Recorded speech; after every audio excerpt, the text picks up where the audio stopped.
Hola amigos, ¿qué tal? Espero que estén bien. Aquí tengo un temita que hace días, muchachos, hace días quiero tocarlo. ¿Qué le sucede a los equipos nacionales cuando tienen dos torneos a la vez? Siento como que hay un bajón, siento como que se funden, no sé, ustedes son técnicos y me encantaría porque tal vez muchos de nosotros, yo como futbolista te puedo contar, pero ustedes como técnicos, me parece que el tema es más de ustedes. Sí, hola, buenas. Hola, ¿qué hay, Ronald? Macho, aquí esto siempre comienza con la planificación, ¿verdad? Es decir, en la planificación anual, nuestros calendarios en el área de Centroamérica, y Ronald que ha estado últimamente también trabajando en Guatemala, la calendarización hace que los equipos tengan que planificar para un campeonato X situación y para otro campeonato Y situación. ¿A qué me refiero con eso? A que siempre vas a tener un semestre como es el que estamos ahora, que los equipos, sobre todo que juegan los equipos grandes, que son los que tienen que jugar siempre Copa Centroamericana, pongamos el caso, tienen que saber cómo manejar las sobrecargas,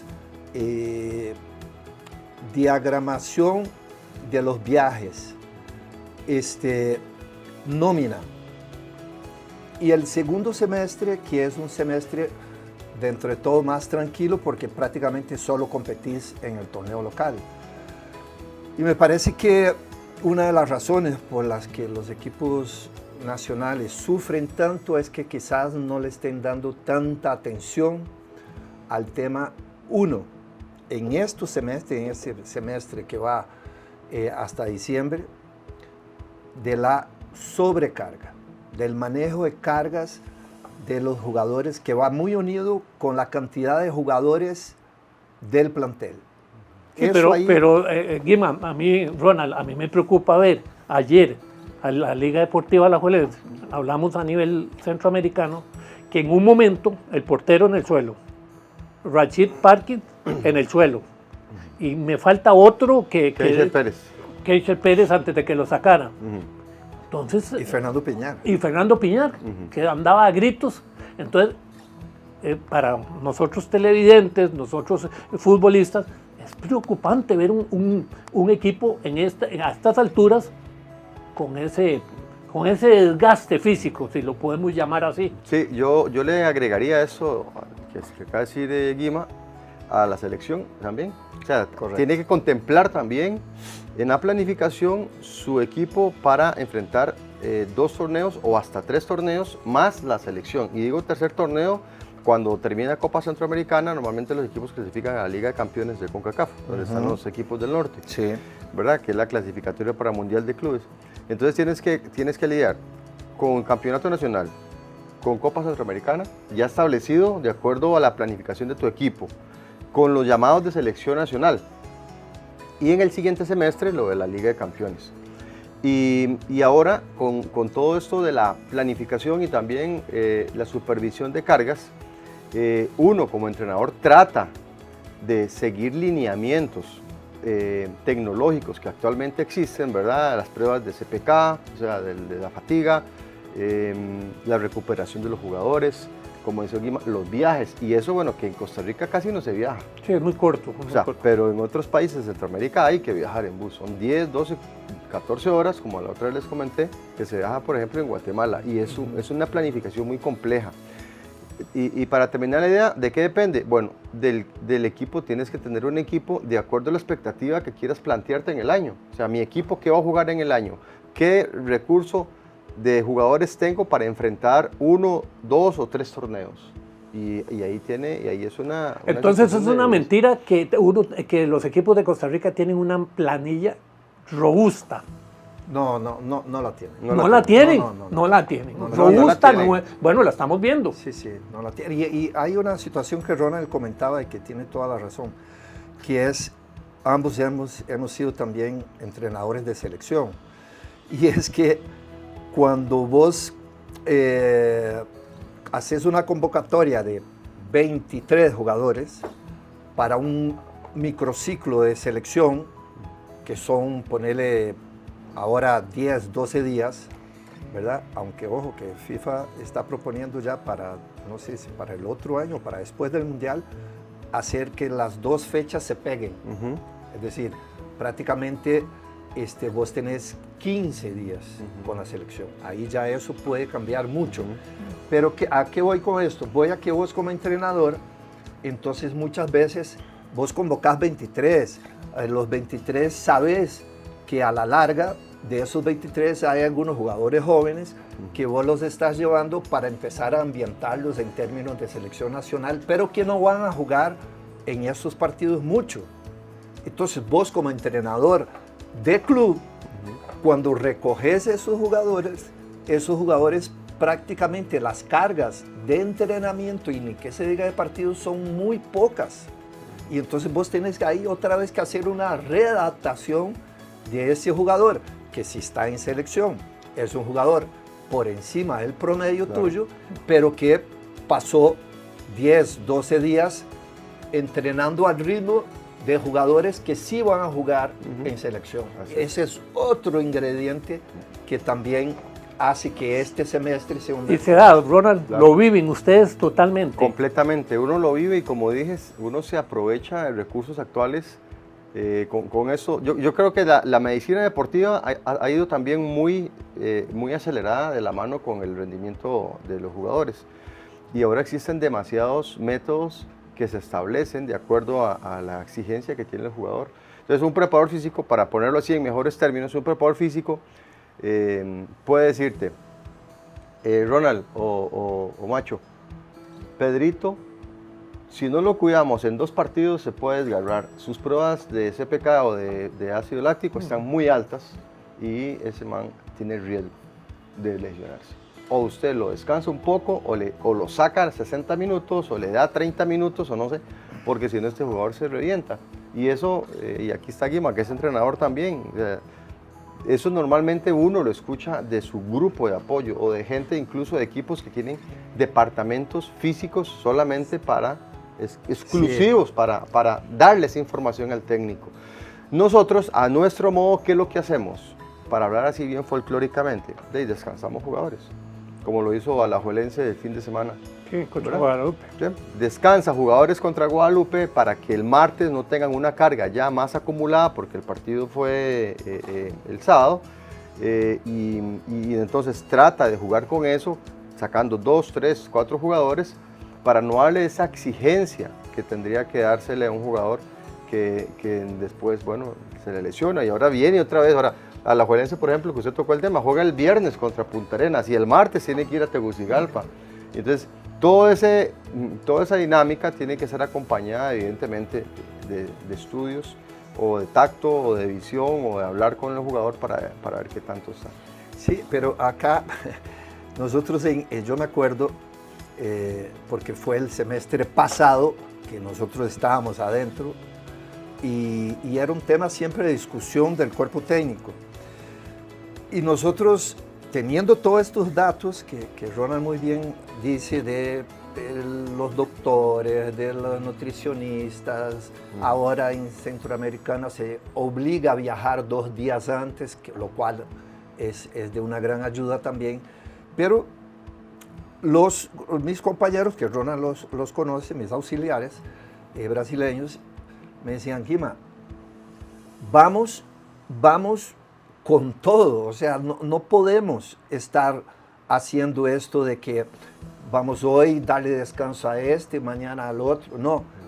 Si vos tenés 13, 14 jugadores para empezar los partidos, démosle. Y cada 3 o 4 partidos, entonces ahí le damos quizás un partido de descanso. Pero esta situación que a veces se habla de dosificar los jugadores, digamos, regulando los minutos,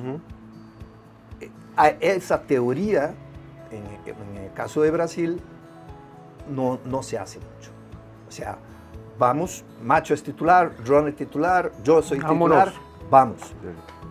analizamos todos los datos después de los partidos, de los entrenamientos, y entonces decimos, ok, ya Guima jugó 3, 4 partidos, mejor Guima, mejor olvídate de ese partido. Pero acá yo lo que veo es que hay como una inquietud enorme de que, uy, ya llegó a los 70 minutos, ya llegó a los 65 minutos, saquemos lo mejor porque se nos puede joder.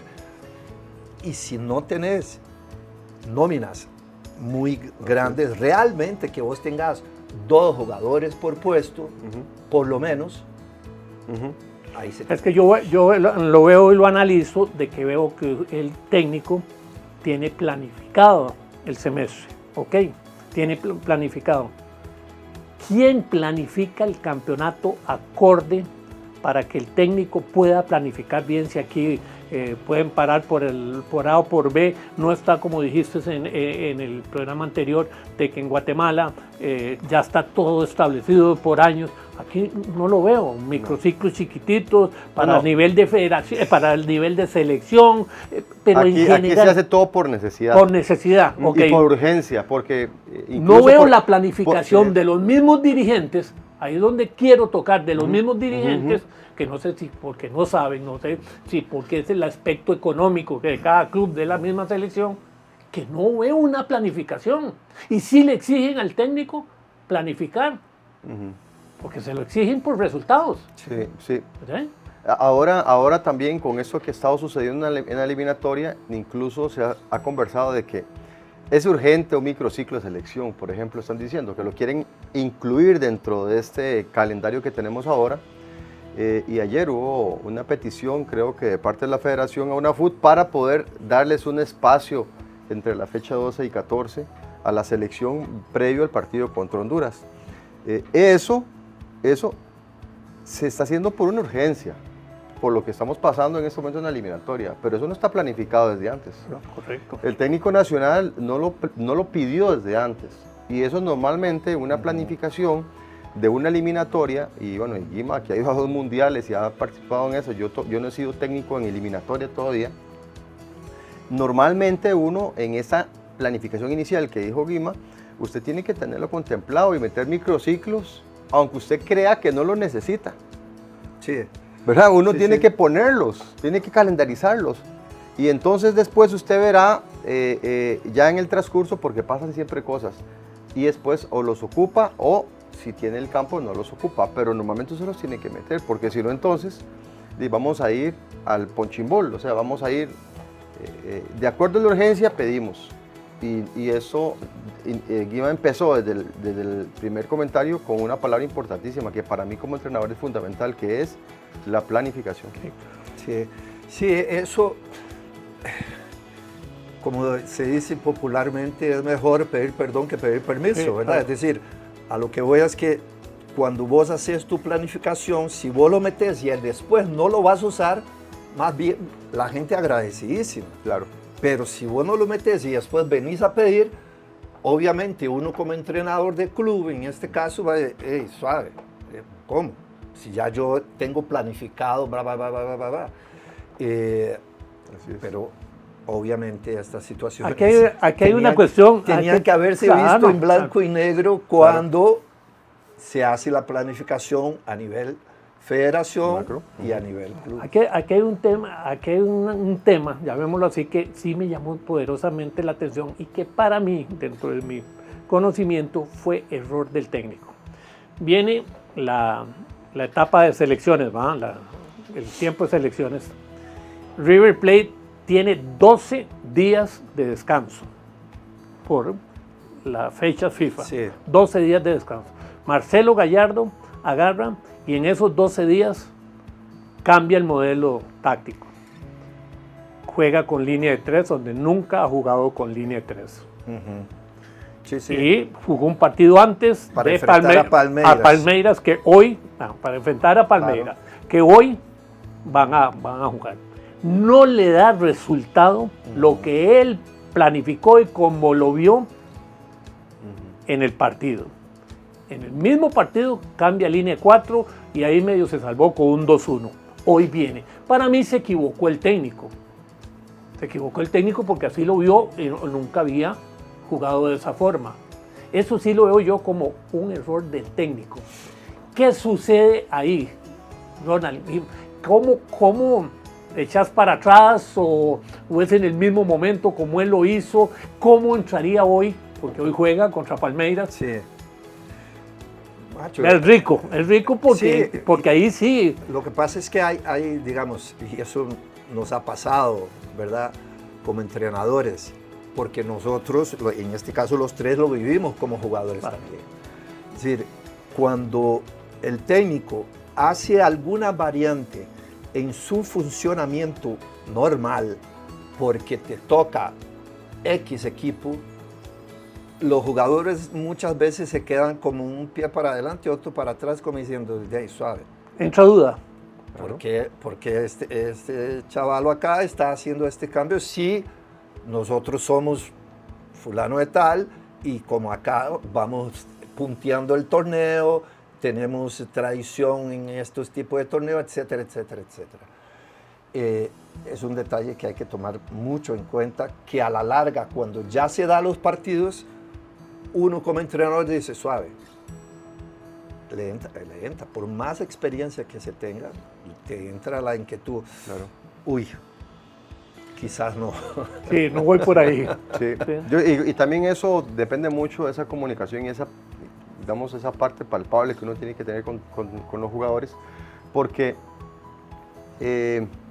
no sé si fue aquí en este podcast que di una frase o en un programa que me invitaron que dije que los entrenadores nos creemos nuestras propias mentiras.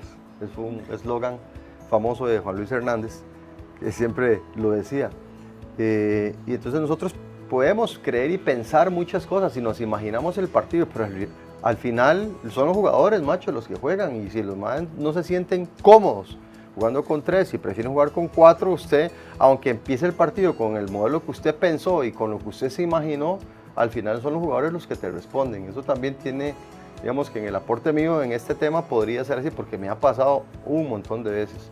Hay veces pienso más y planifico más de lo que realmente después pasa en el partido. Y ya uno en el partido dice, no hacía tanta falta todo aquello que pensé o que intenté hacer o que le intenté cambiar a los jugadores. Sí, porque visualizaste el partido antes. Sí, pero usted llega después del partido, sí, y no pasa nada, pasa lo que usted nada. Pensó. Sí, sí. Lo que pasa es que acordate que siempre nosotros, vuelvo a insistir, fuimos jugadores, o sea, el jugador siempre te está observando y cuestionando, ¿verdad?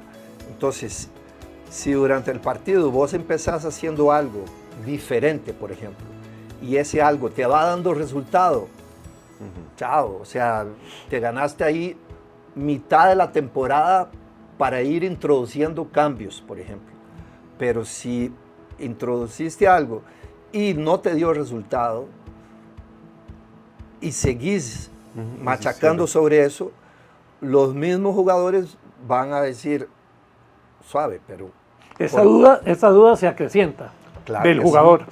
Sí, claro que sí. Y hay manifestaciones muy sutiles de los jugadores que no solo vos como técnico, que tu cuerpo técnico tiene que estar observando para, como decía Bora muy bien, estar olfateando, ¿verdad? Claro. Por dónde va la cosa. Es decir, no es solo una cuestión de que voy a cambiar un modelo táctico porque, ¿verdad? Sino es cómo los jugadores se adaptan a eso y si están dentro de sus características. No si están de acuerdo o no, pero si eso les va a ayudar a ellos como jugadores a mostrar su mejor versión.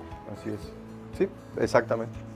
Muy bien dicho, porque algunas veces uno piensa de que no, son 3 y tal vez uno tenga los jugadores adecuados para jugar con 3, ¿verdad? O no, es línea 4, yo muero con línea 4 y tal vez usted tenga 3 jugadores, 4 jugadores que puedan jugarte una línea 4. Sí, perdón, Ronald, pero es que y hace poco se habló, y creo que fue el mismo Mourinho, previo, todavía estaba en el Fenerbahce, era que estaba, ¿no?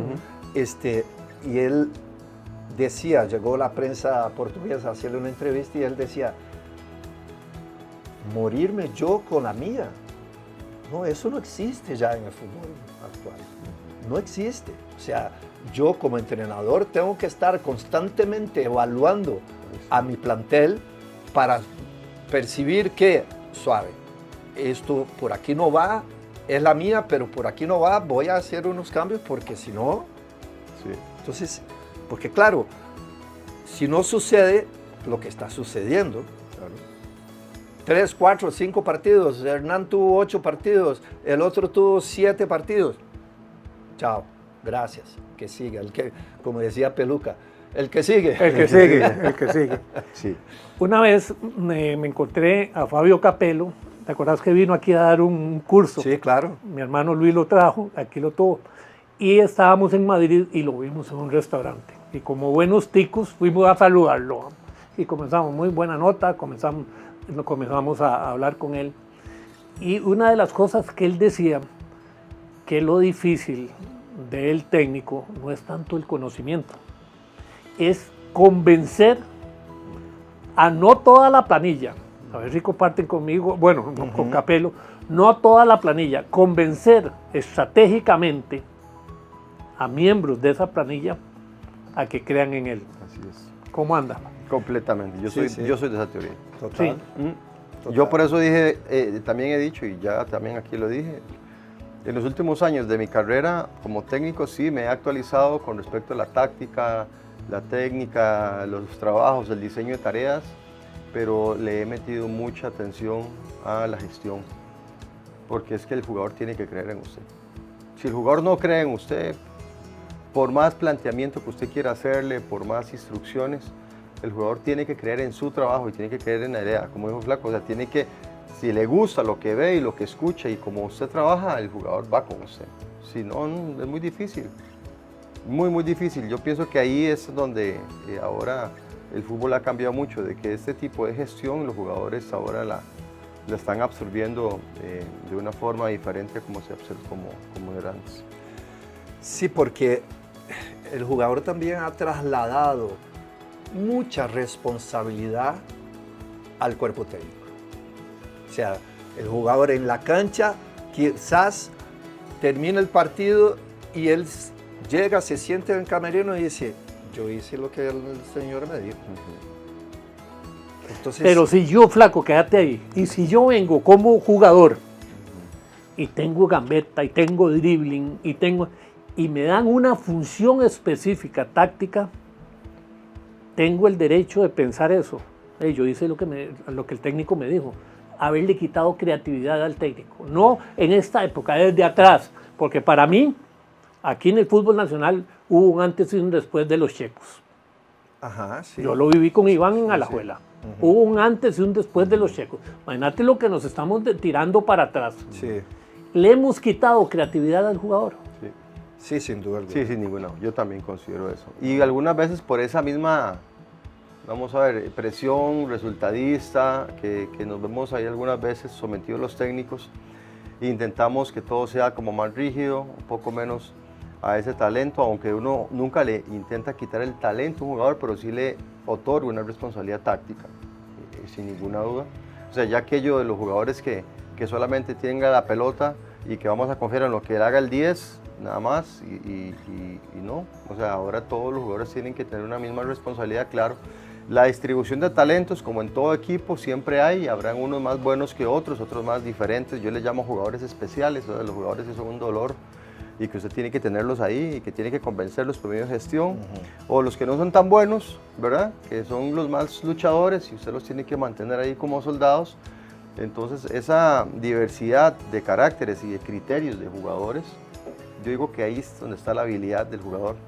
Y solamente cierro eso que estoy diciendo con algo que me pasó una vez. Yo fui al Real Madrid y tuve la posibilidad de tener una charla con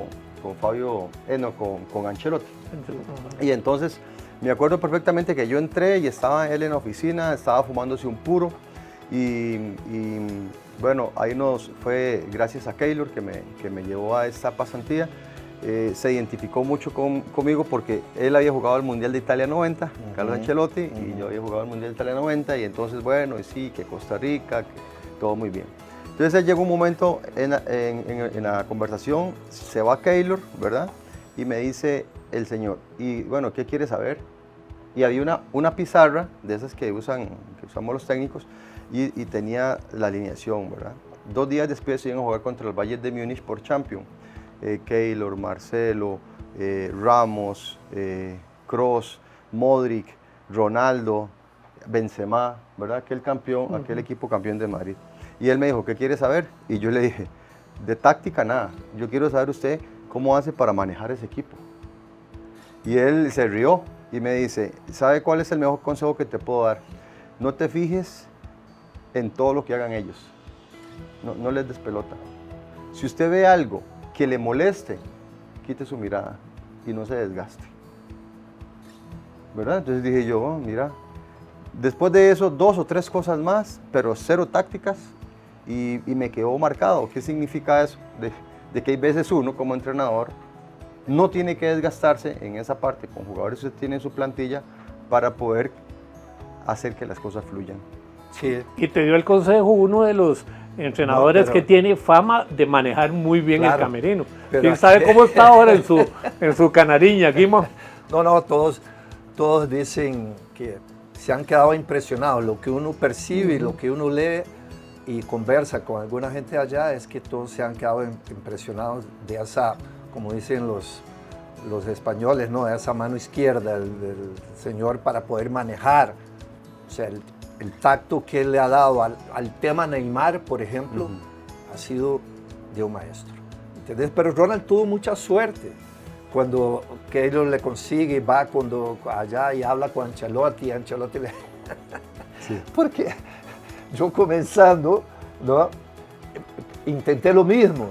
O sea, fui a Italia con la gente allá de Mondovì que me consiguieron, entonces fui con una gente allá a ver pretemporada. Entonces, uno de los señores habla con un agente del cuerpo técnico y le dice, mire, aquí está un ex jugador de la Nacional y de Costa Rica, no sé qué. Y el tipo le dice, sí, ¿y qué? No, que él quiere ver si puede reunirse con el entrenador, con el allenatore, ¿no? Y entonces el chaval, déjame ver. Ya, al rato pasa el entrenamiento, si viene el chaval y le dice, sí, está bien, que se quede. Y yo me agrandé, ¿verdad? Y entonces ya llego a la reunión, y cuando llego a la reunión había una persona del cuerpo técnico, obviamente que no era el entrenador. Y entonces y él percibe, y él me dice, yo soy fulano de tal, y soy el tercer auxiliar del míster. Y entonces me agarró fuera de base, y me dice, no se preocupe, le ha pasado lo mismo a otras personas que han intentado esto, pero el míster, el recado que le da es que usted podrá haber sido jugador mundialista, etcétera, etcétera, pero para usted entrevistarse con él, por lo menos tiene que tener 10, 15 años de carrera. Sí, claro. No, hombre. El conocimiento no es así nomás que se regala. Sí. ¿Me entiendes? Claro. No, te fue muy bien. A vos te fue muy Por bien. dicha me fue bienísimo. Claro que sí. ¿Verdad? Sí. Pero está muy bueno, muy bueno. ¿Qué anécdota vacilona te ha pasado en Guatemala? Así que te haya llegado a alguien que ha salido, como decimos aquí, con un domingo 7 y vos te quedas viendo el... Ay, Dios. Con respecto a todo. Yo te voy a adelantar una. Ajá. Jugaba en Venezuela y eso era una recolección de jugadores viejos de toda Sudamérica en el fútbol, venezolano.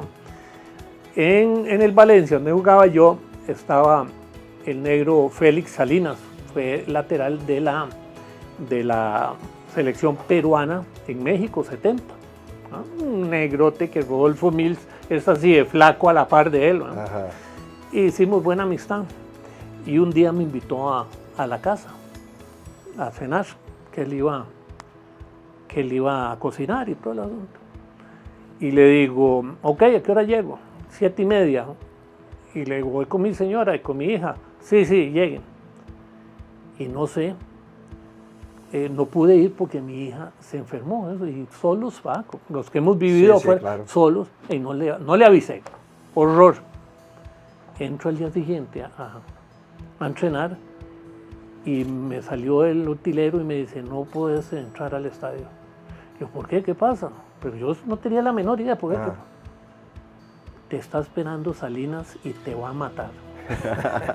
Sí, sí. Y le digo, ¿me estás dando una broma o qué? Llamó al gerente, Roberto Salinas, el gerente, y me dice, no, ¿qué hiciste esa noche? No, que no pude ir a la cena que me invitó Félix. No me dejó entrar a 2 entrenamientos, hasta que le hablaron, y yo fui, casi me le hinco, porque era un negro de tamaño enorme. Pero porque estaba bravo, hermano. Porque para ellos, invitar a la casa es sagrado. Sí, Es sagrado, es lo que ellos viven de compañerismo, es lo que ellos viven, muy profesionales viven ellos. Y se nota en lo social. Porque otra rápida fue, yo pateaba bastante duro y estamos calentando y Gárate, un portero de Peñarol que jugaba con otros, comencé a calentarlo y se me salió una patada enorme, duro, y me hizo así y me persiguió por todo el estadio.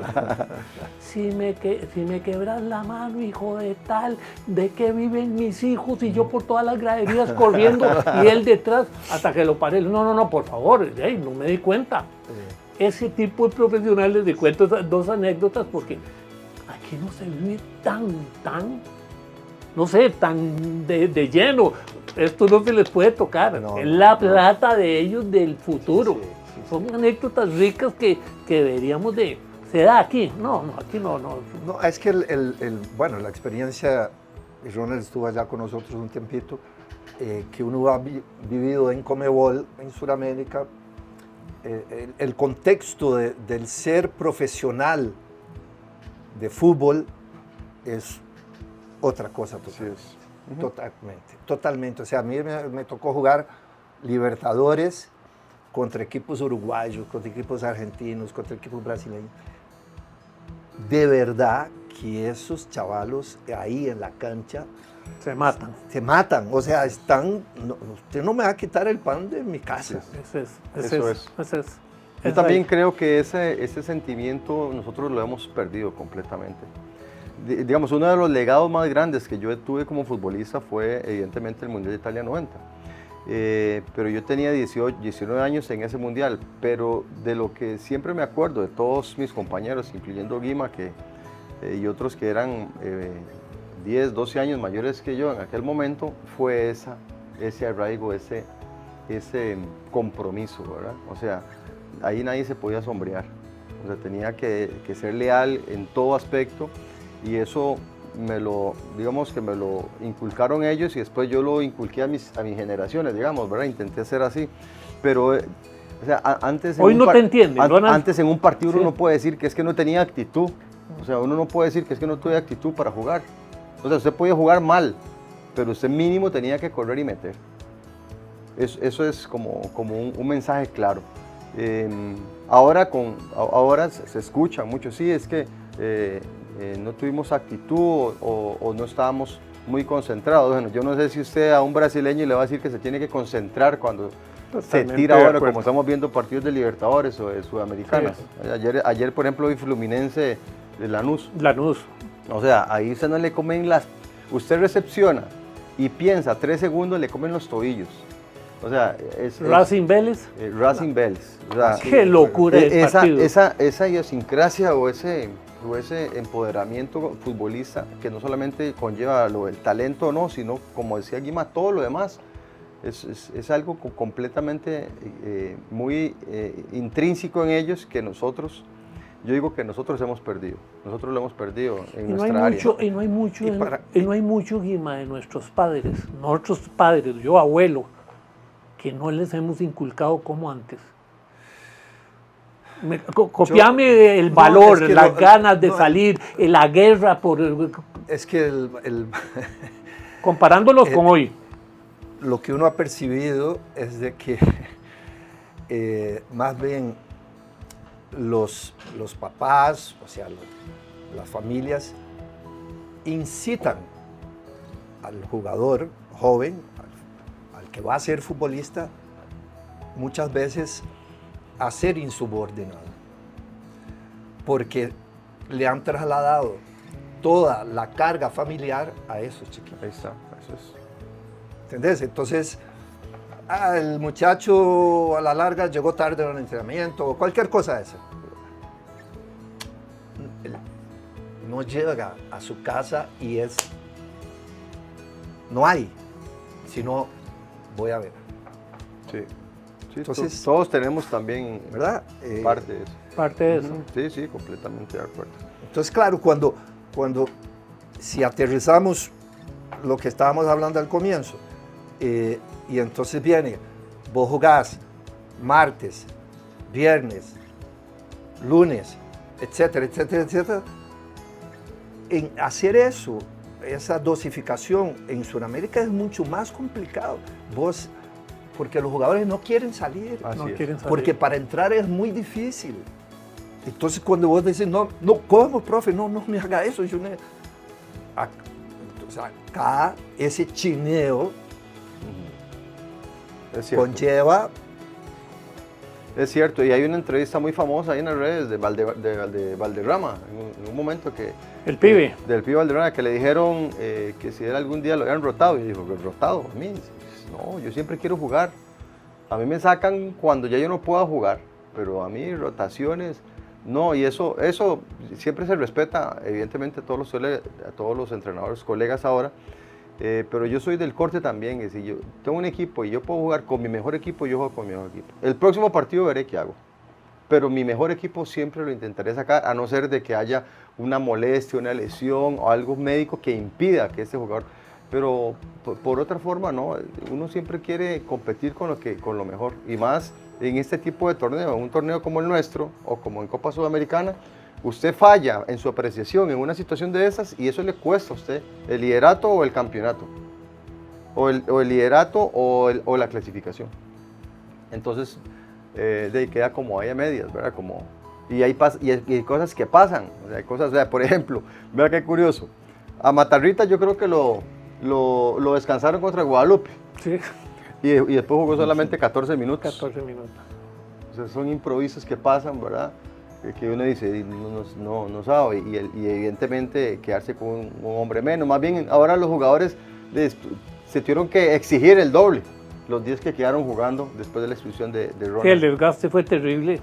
Y por eso es que Kreischer, lo que dijimos al principio, Kreischer, Rachid, ¿verdad? Los otros jugadores mostraron un cansancio muy evidente, porque ahora, que será tema para otro podcast, jugar con un hombre menos es bravo.